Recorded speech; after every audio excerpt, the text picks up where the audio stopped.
Chères lectrices, chers lecteurs, nous sommes là ce matin pour vous présenter deux livres très importants concernant l'histoire des Nzema et du village du Grand Bassam. Grand Bassam a une histoire riche et vraie. Celle-ci est basée sur les faits précis et soutenue par des documents authentiques et vérifiables. L'histoire de la première capitale de la Côte d'Ivoire est clairement établie à travers deux magnifiques volumes de 650 pages intitulés Grand Bassam, métropole médiévale d'un Nzema, d'une portée scientifique indiscutable. Vous y trouverez l'évolution de la cité de l'Abissa depuis sa création et des rencontres de Nzema, ses fondateurs, avec les navigateurs portugais, hollandais, anglais et français du XIVe au XIXe siècle.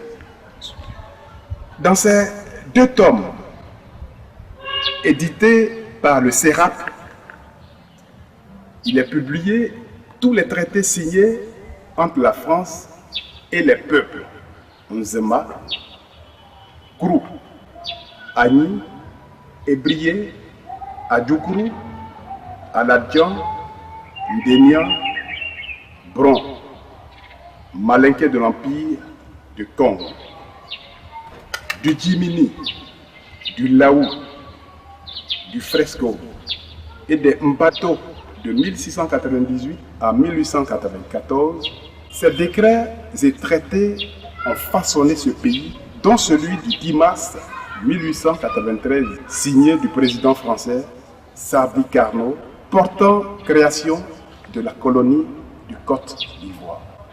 Il est dit, avec insistance par un historien de chez nous, que le roi Peter du royaume du Grand Bassam, l'un des principaux signataires de ces traités, n'était pas un roi, mais un simple négociant.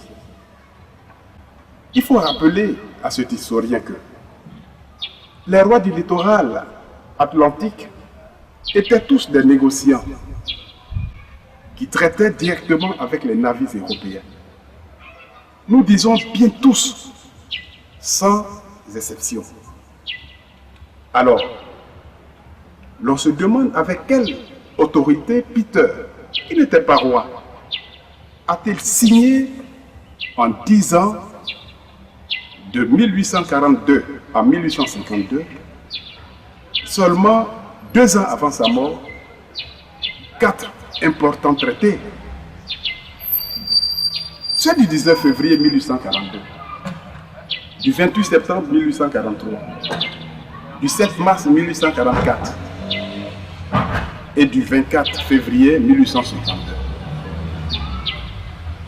Celui du 28 septembre 1843 dit prise de possession du territoire du Grand Bassam avait fait l'objet, lors de sa signature, d'un cérémonial officiel avec l'exécution de la Marseillaise, la montée du drapeau français et de 21 coups de canon tirés en rade.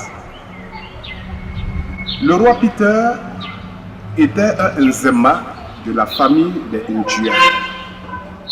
Il était le 3e roi de sa lignée dont le fondateur se nommait Amon.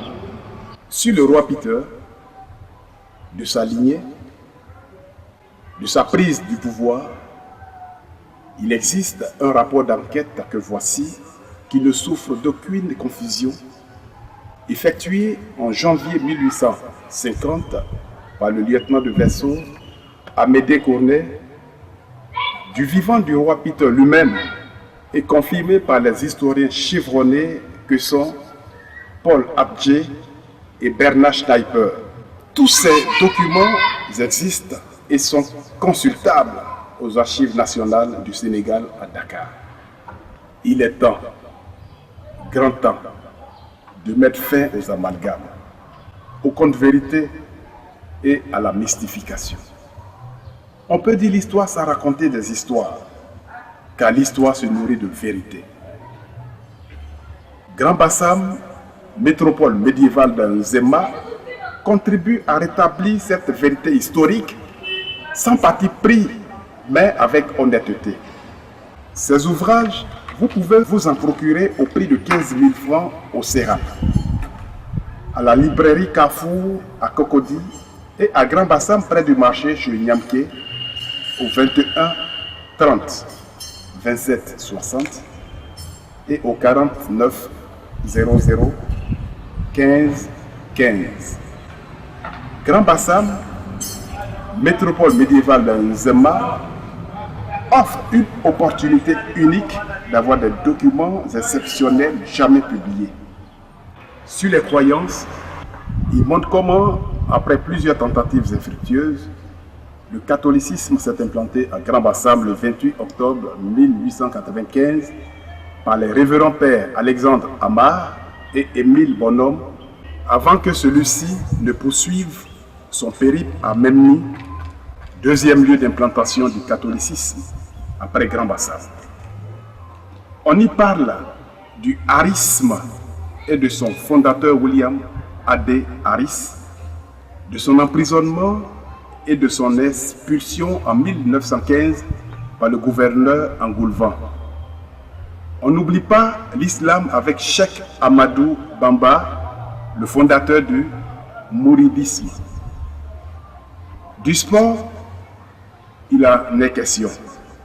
Sa pratique à Grand Bassam en 1918 et en Côte d'Ivoire ensuite. Avec Grand Bassam, métropole médiévale de Nzema, vous comprendrez un peu plus sur l'organisation royale de Nzema.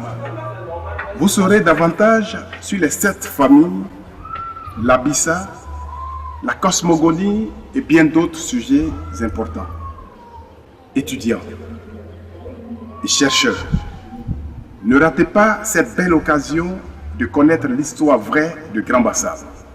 Première capitale de la Côte d'Ivoire, première commune, patrimoine mondial de l'UNESCO. 2 ouvrages de référence à lire absolument.